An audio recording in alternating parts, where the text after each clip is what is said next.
Good evening. Tuwing gagawa lang ako ng pelikula, usually as a director, nagkakaroon ng pagkakataon na magkita-kita tayo.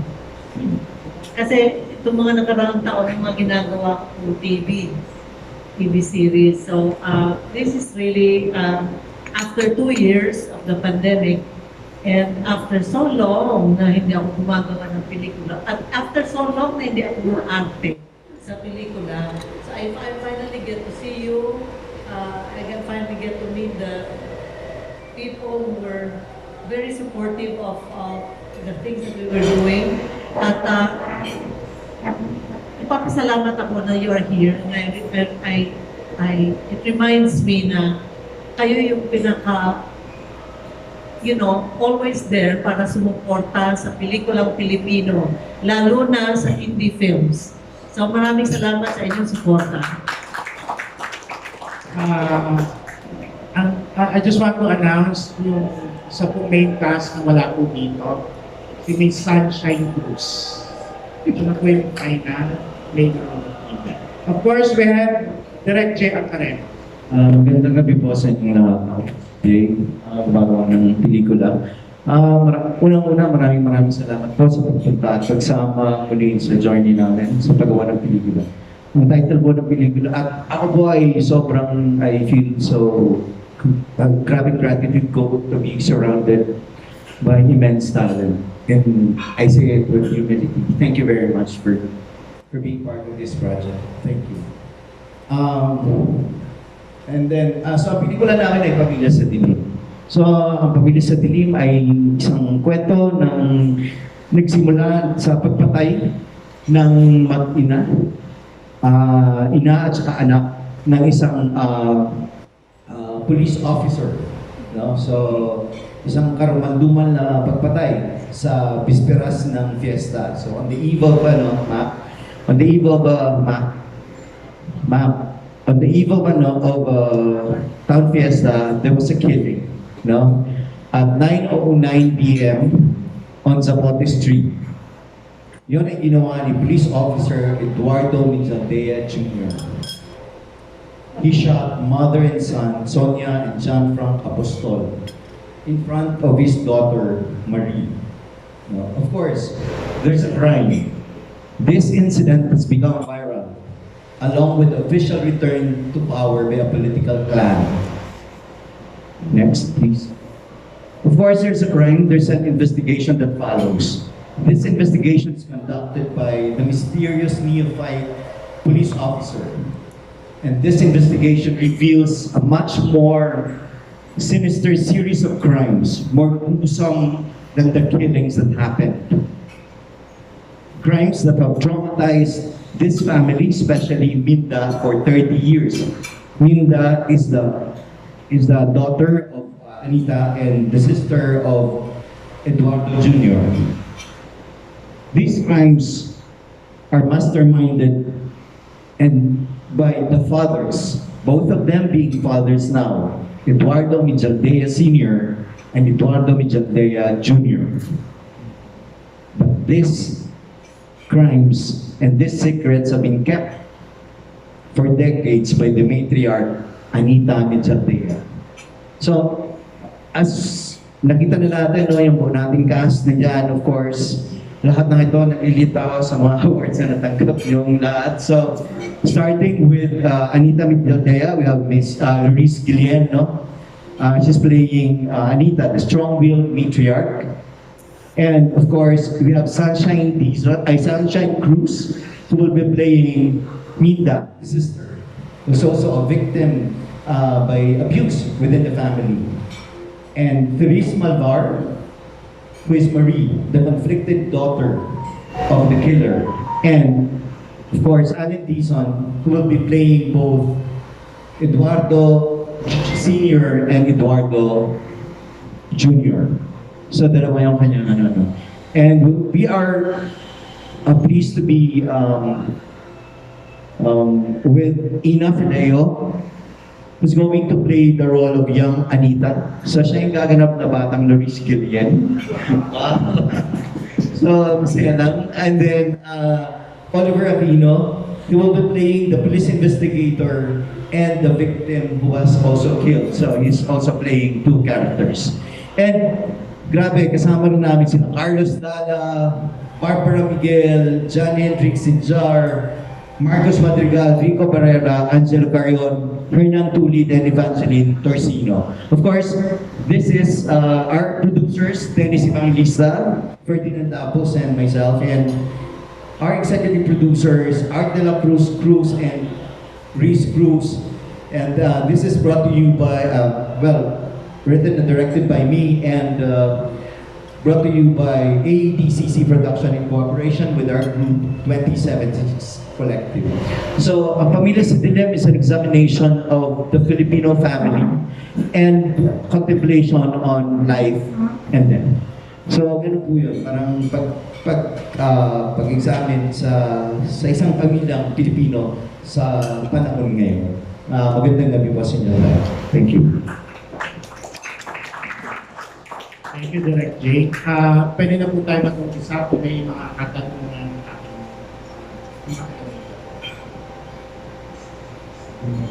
our actors, directors. Miss Maridol.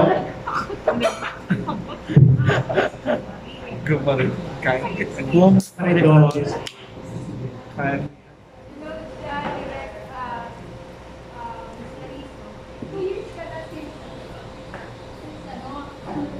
you make a movie. How is it acting with this young crowd of actors? How do you find them? Are you learning anything from them? First time ko sila makakatrabaho lahat, except Ina. It's my first time to work with everybody, including the director. But of course, I know him from Cinemalaya because he started. So, okay. So, first time ko sila makakatrabaho, and I have seen their work mostly, and I look forward to really working with them. It's going to be, sa tingin ko, very intense kasi ilang araw lang actually yung aming shoot. But before that, we had discussions, meetings with the director, and we're going to have a rehearsal now. Ngayon lang, dalawang pelikula kami rehearsal. Online rehearsal. And really, you know, I mean, I'm excited to work and learn from them and interact with them. I love working with young people. I learn from young people. So yun, I'm looking forward. thank you, Miss Maridol. Sir Mario, Okay, directly. Di ba prior to this, meron ka ng mga pelikula na hindi kami I have two na I'm finishing with post-production. One with Viva and one with another independent production. Finding Daddy Blake and Memories of a Love Story. and then get away with it. I think someone who has watched the first. I'm thinking of another film. This one, no, of course, these are all related because we live in the same society. So more or less, kahit sa mga fringes, matatakel yung present conditions that we are in now. I mean, lahat ng pelikula ko. Yung Finding Daddy Blake is about a scandal also. It started with a scandal. But the story becomes parang kwento siya ng who really controls us. Yun po. Ganun pa rin. Mas malawak kaysa dun sa maliit na kwento. The other movie is Memories of a Love Story, which is basically a love story between a rich guy and a poor guy. So it really examines the role of class in a romantic relationship. Yun po. Salamat. Sa casting ito, sino ang pumibigyan ka? Ay, isa-isa po kami dalawa po yun ni Dennis. Talagang Meron ang casting. Yes po. Maraming salamat. So, how were you communicating na the director who is very established of this director? Of course, there's an awe because as I've always told her na parang she was the Tita Jo of my childhood, no? I mean, siya yung natatakot ka pero at the same time, parang bakit pagkarap niya si Tito Fernando, parang bait niya naman. So, I mean, contrasting to yung ibang kontrabida that time dun sa I was really flirted nung na... Ang tagal na nun, ha? Yeah, yeah. Sinabi ko, Tita Jo, my childhood, I'm like 90 years old. No, but really, I mean, and I always loved working with people who have been in the industry for too long because I know we will learn a lot. I will be learning a lot from you now. So I'm excited. Thank you. What was your last name? Na artista ako. Palagay ko yung yung kay Adolf. Yung madre ako. I missed watching that. Yung kasama ko sila Gina, Circa. Yun ang last ko. But of course, I mean, challenge always with adult is that you don't quite know. Except for whistleblower, you don't quite know what you're going to do on the set. And it's only when you get to the set that you know, anong gagawin mo. This one, may mga requirements dito na meron sa istorya. Now you mentioned you have production. Yeah. One time, nag-usap kami on the phone. I was at that time taping in Cebu. So at the sama pa ng reception, but he told me the story on the phone. And I asked him some things because like I was coming from, it's a very dark story. And it's the kind of story that people don't talk about. So, siyempre, it's not so much talked about. So, ito yung pagkakataon na you want to discuss. So I was discussing with him, why this, why that, And then he revised along the way. I don't know how many revisions he has made of the script. And as the story became clearer to him and what it's about became clearer to him. So it's a challenge. Hapon, nag-usap ulit kami, nag-Zoom meeting kami. Marami pa rin akong questions, but I think I have the key already to how to do the role. Congratulations process ako. It's rated very well. So, nag-taping pa kayo o hindi? Supposed to be tapos na kami, but then right after the shooting, babalik ulit ako for an extension. Wow! Kasi nag-reveal na, kaya sobrang talikot pala ko. Can I write about that na? Pwede naman sila. And Marino has just been conferred the National Artist Award. So, meron bang nag-nominate na sa'yo? Because judging from the works you've done before, like Salome, and also Yaman, and one of the best melodramas I've seen, okay, Linda Coronel, di ba? And dapat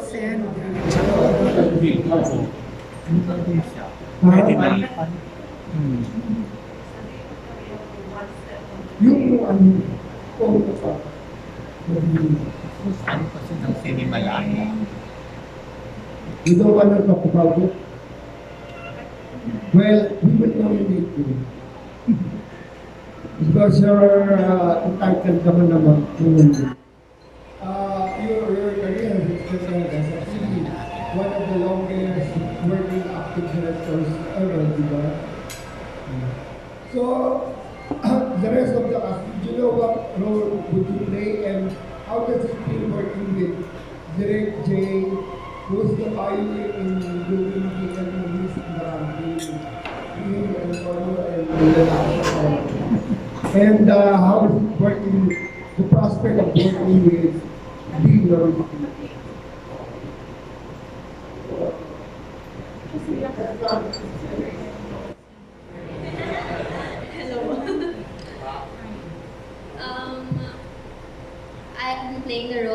story.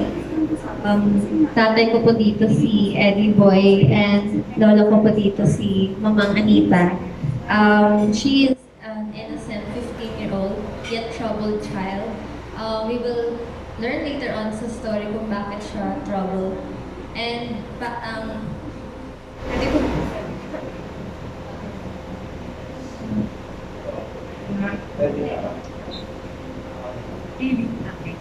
because she was sexually abused by her father.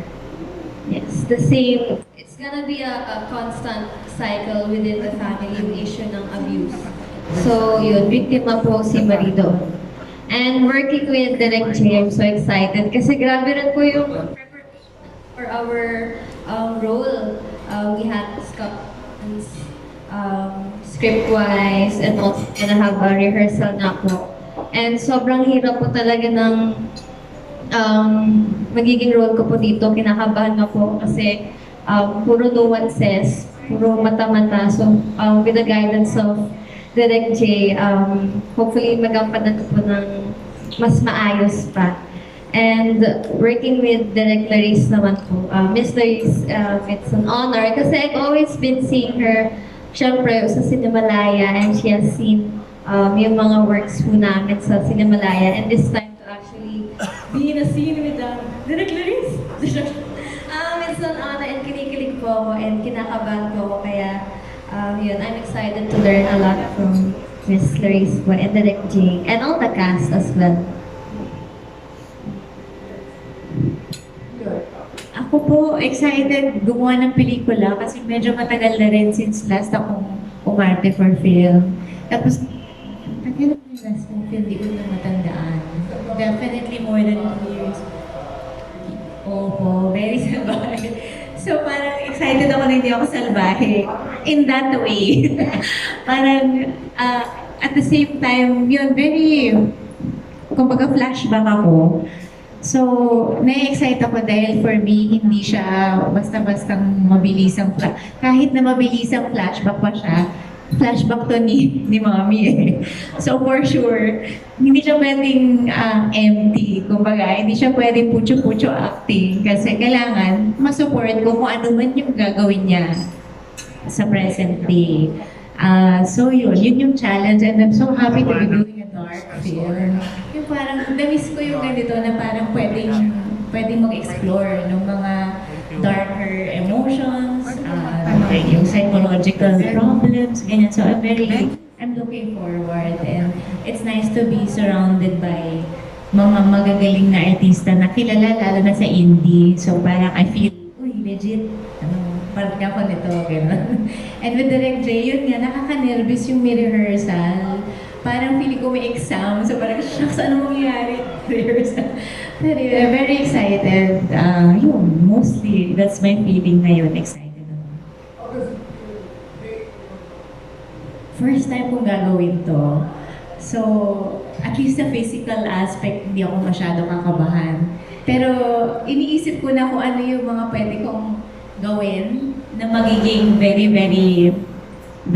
her na nuances hindi kumbaga indicating na mga kasi kilala ko siya, so I'm very excited to be doing her actually. So yung time maganda siyang then sa parte ng buhay ni Anita na yon, hindi it's not yet the same, pero makikita mo kung bakit naging ganon. So, kumbaga, if ever you will judge her character na older, once you see the background, it will make more sense. Parang ganon. So, yun. Sana lang magalingan ko siya.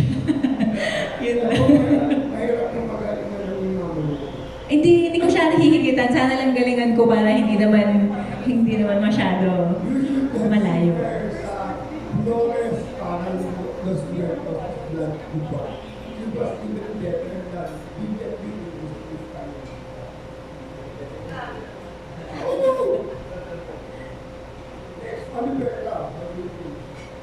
Yung role ko po is si John Frank Apostol. Ako po yung isa po kasi ako po yung pinatay ng police ni Eduardo Milladea Jr. sa tindahan. Tapos, ako po yung sumasama din sa lahat ng flashbacks niya. So parang, nakikita ko po lahat ng mga tinago niyang, yung mga tinago niyang krimen. Kasama niya ako doon. Sumasama ako sa kanya. Pero hindi po ako nakikita ng ibang tao. Parang, sa utak niya lang po nandun ako. Sumasama lagi ako sa kanya. Tapos, ina-abuse niya yung anak niya. Sumasama po ako. Ako yung witness ng lahat ng mga krimen niya. So, ayun. Tapos ako din po yung pinatay niya sa tindahan. Kasama ko po yung nanay ko. Nag-iingay lang kami doon. Pinatay niya kami. Tapos, yun po, hindi ko na siya tinigilan. Hinap ko siya sa lahat ng flashbacks niya. Yun po yung role niya. Kay Direk J naman po lagi, 3 na yata po or 4 times na po akong nakagawa ng pelikula kayo. So, pero yung buong cast po, first time po makakatro. Si Miss Luis po, nakasama ko po siya sa circa. Kaya lang hindi po kami nagtama ng araw. Hindi po tayo nagkatama ng araw. So, ayun po. Excited po ako maka-work. Sana po ngayon makasama ko na si Miss Luis sa eksena. Ayun po. Ayun. I'm playing the role of young Minda po, which is character po ni Miss Sunshine Cruz. And yesterday, yun po yung Zoom meeting namin with Direk J, and nakwento po niya sa akin yung struggles ni young Minda. And just like Ate Terry po, very troubled din siya. I'm playing a 11-year-old kid. Tama po ba, Sir Dennis? 11-year-old, yes. 11-year-old kid na may problem sa dad niya, which is, ang mom ko din po dito is Ate Ina, si Mamang. Actually, dito yung first time kong magkaroon ng movie, incest and sexually abused by the father. So, hindi siya ganun ka iba sa akin. Pero, gusto ko, actually excited ako makita kung paano namin gagawin yung very nakikita ng tension sa family, kasi yun yung pinaka-goal namin na maipakita sa tao na hindi man ganun kadami yung lines or mga sasabihin, nararamdaman talaga siya. So, ayun po.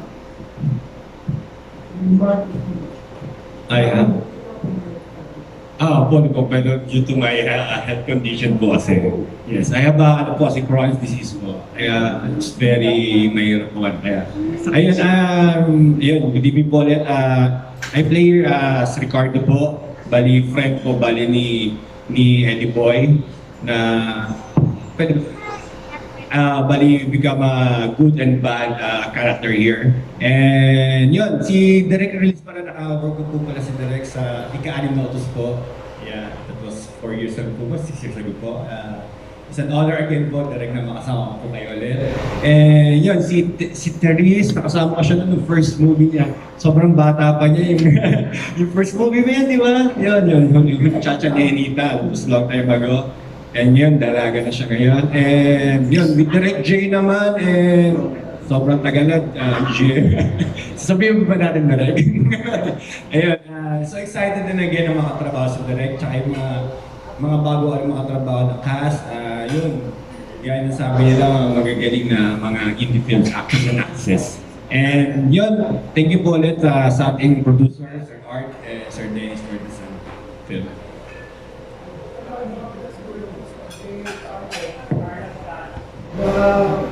Member ng Faith Life.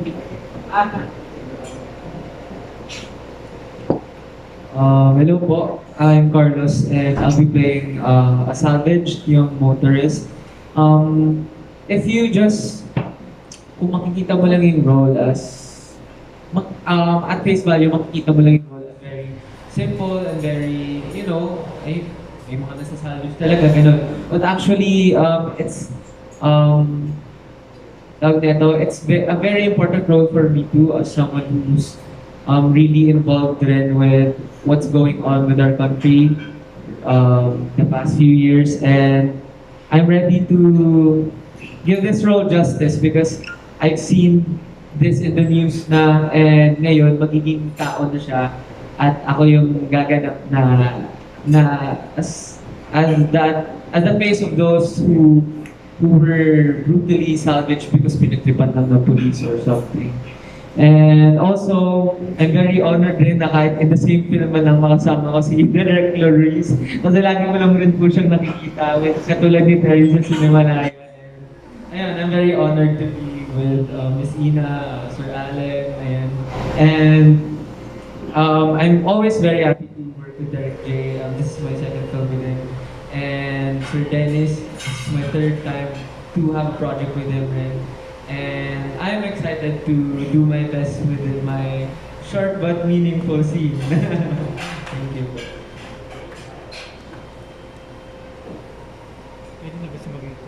Ako naman po si Henry. Isa po si Young Editor dito, which is para sa akin napakahirap po ng role. Pero sige po, try ko po ang best ko. Tsaka challenging siya. Tsaka po doon, story po ni Young Editor dito is parang na-trauma. Na-trauma siya sa mga nagawa niya before. Kasi siya rin ako rin yung papatay sa tatay ko. Which is nagulat po talaga ako yung ganun yung role ko talaga. Na first time ko pong gawin sa buong buhay ko. Tsaka first time ko rin po makagawa ng isang pelikula, lalo na sa pinapangarap ko pa, indie film.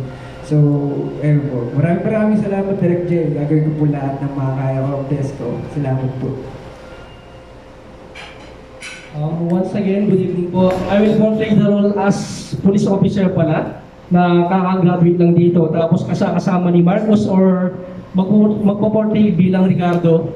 Then, actually, first time ko lang din gaganap bilang pulis sa talanang buong showbiz career ko din. Ayun, malaking pasasalamat ko sa line producer na si Denise Evangelista na nakakasama ko po before. And I hope sana maging successful po yung taping at magampanan po namin lahat yung role namin dito sa Pamilya sa Dilim. And yun lang po. Ako naman si Ernesto, I'll be the husband of Minda, which is si Miss Sunshine Cruz. Ay, kakasal pa lang. Future husband. Ayun. Kasi ano pa lang aaralin ko pa lang talaga this week actually.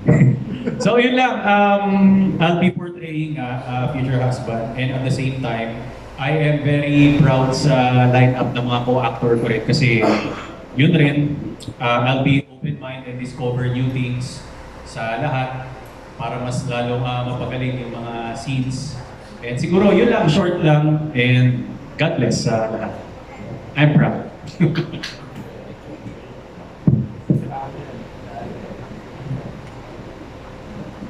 Tomorrow, evening po. Siyempre lahat kami excited.